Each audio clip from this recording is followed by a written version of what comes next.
natives. So now I want to show you this video I found on YouTube from the indigenous South American Bushman Indians. It says from Guyana. This is rare 1950s footage. You can see, you will see copper-colored tribes there.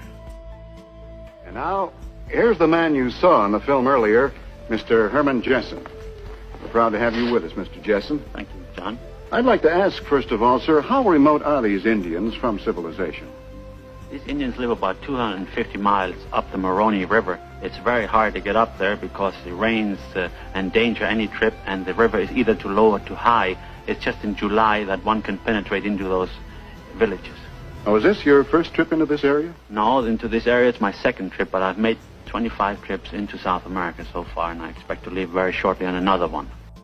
Well, we're all anxious to see what being an Amazon trader really means, so let's start now. Alright, so he basically starts talking, describing what he's doing in this footage. This is, I guess, some natives, some local Native Americans that joined him on this expedition to the interior of the Amazon. He says, he tells the person that's interviewing him that he travels for about 2 months and a total of 500 miles in. 500 miles in.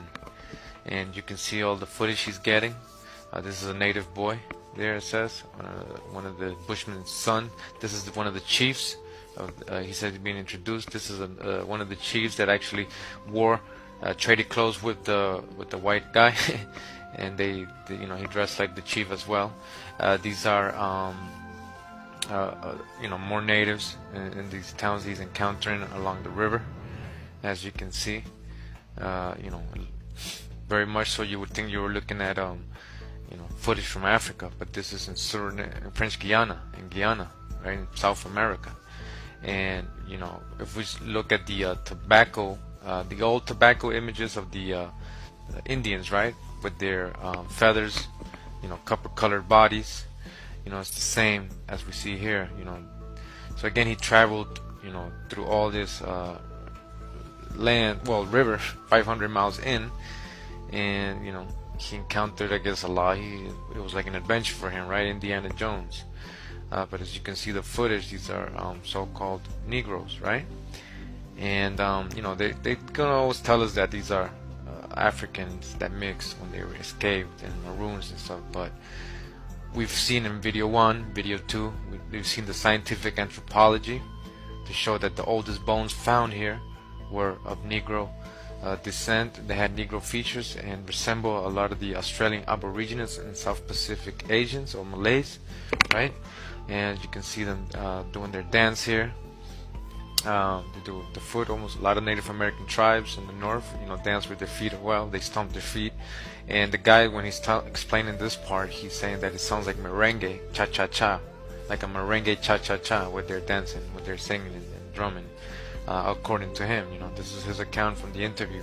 I took the audio off because it had background music. I didn't want to get a copyright strike or the video taken down.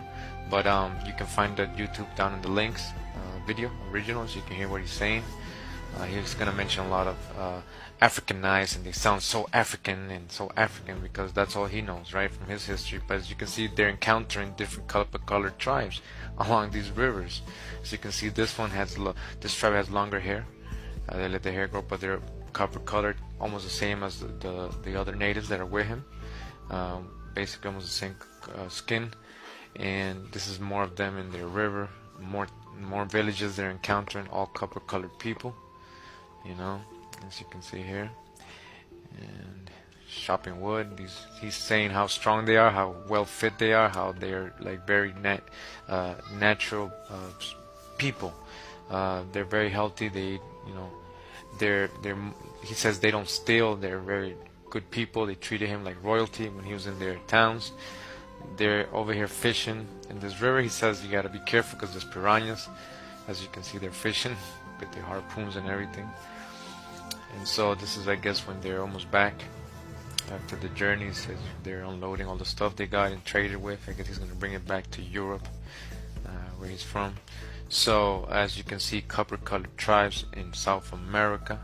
You know, we gotta dodge the hijacks. You know, Aboriginals, the true Aboriginals, were copper-colored in America. All right. So I'm gonna end